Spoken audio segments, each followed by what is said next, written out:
విజయవాడ దగ్గరలో ఉన్న చిన్న ఊరు కంచరపాలెం. ఆ ఊరిలో ఓ పేద కుటుంబం. తల్లి శారదమ్మ, కొడుకు రఘు.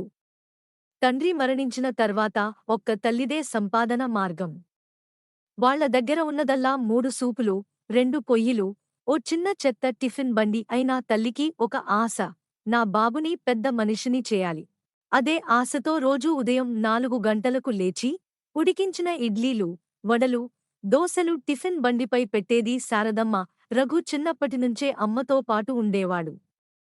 అమ్మ వాడిని చదివించేందుకు ఎంత కష్టపడుతున్నదో చూస్తూ పెరిగాడు. ఒకరోజు స్కూల్కి వెళ్లే దారిలో రఘు మిత్రుడి తండ్రి మాటలు విన్నాడు. అబ్బా! ఆ టిఫిన్ బండివాళ్లకు చదువు అవసరమా? వాళ్ళ జీవితమే స్టవ్ పక్కన మొదలై స్టవ్ పక్కనే ముగుస్తుంది. ఆ మాటలు మంటల్లా మానసికంగా కలిచాయి.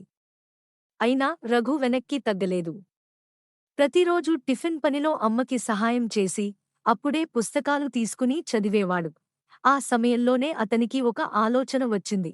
అమ్మా, మన టిఫిన్ చాలా మందికి నచ్చుతుంది కదా! కానీ మనం ఎక్కడా పేరు పెట్టలే. బ్రాండ్ లాంటి మాటే మనకు తెలియదు. కానీ మన టిఫిన్ పేరు ఉంటే ఎలా ఉంటుంది? అమ్మ నవ్వుతూ అడిగింది. పేరు పెడితే ఏమవుతుంది బాబూ? మేమేం కంపెనీ నడుపుతున్నమా?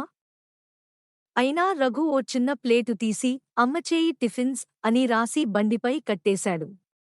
మొదట ఎవ్వరూ గమనించలేదు. కానీ రోజురోజుకు అతని ప్లేట్లో కస్టమర్లు కూర్చునే ముందు ఆ పేరే కనిపించేది. అమ్మచేయి టిఫిన్స్. ఒకసారి నగరానికి చెందిన ఓ ఫుడ్ బ్లాగర్ ఆ టిఫిన్ బండిపై టిఫిన్ తిన్నాడు. ఆయన రాసిన చిన్న పోస్టు అమ్మ వంటకి సమానం లేదు. అమ్మాచేయి టిఫిన్స్ వైరల్ అయింది. అది రఘు జీవితాన్ని మార్చింది. వెంటనే కొన్ని ఆర్డర్లు వాట్సాప్ ద్వారా రావడం మొదలైంది. పెద్దవాళ్లు ఫ్యామిలీ కేటరింగ్కి అడుగుతున్నారు. మొదటి రోజు 30 ప్లేట్లు. రెండో రోజు 80 ప్లేట్లు. ఒక నెలలో 200 ప్లేట్లు. రఘు వెంటనే ఫుడ్ లైసెన్స్ తీసుకున్నాడు. ఒక చిన్న కిచెన్ రెంట్కు తీసుకుని 2 గ్రామ యువకులను జాయిన్ చేశాడు. అమ్మచేయి టిఫిన్స్ పేరుతో ఇన్‌స్టాగ్రామ్‌లో పేజీ ఓపెన్ చేశాడు. మహిళా సహకార సంఘాల్లో శారదమ్మ పేరు వినిపించసాగింది. జిల్లా కలెక్టర్ సాక్షిగా ఆమెకు ఉద్యమ మహిళా పురస్కారం కూడా లభించింది. 4 సంవత్సరాల్లో ఒక బండి, ఒక బ్రాంచ్ అయింది. ఆ బ్రాంచ్ ఒక ఫ్రాంచైజీ అయింది. ఇప్పుడు అమ్మచేయి టిఫిన్స్‌కి 7 బ్రాంచ్లు విజయవాడ, గుంటూరు, నూజివీడు, ఏలూరు వరకు విస్తరించాయి. రఘు ఎంబీఏ పూర్తి చేశాడు.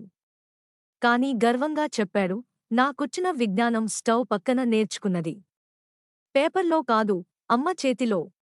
ఆ రోజు రఘు తన తల్లికి బండిపై ఉన్న తొలి పేరు ప్లేట్ను బంగారు ఫ్రేమ్ చేసి ఇచ్చాడు. అమ్మచేయి టిఫిన్స్, మా బ్రాండ్.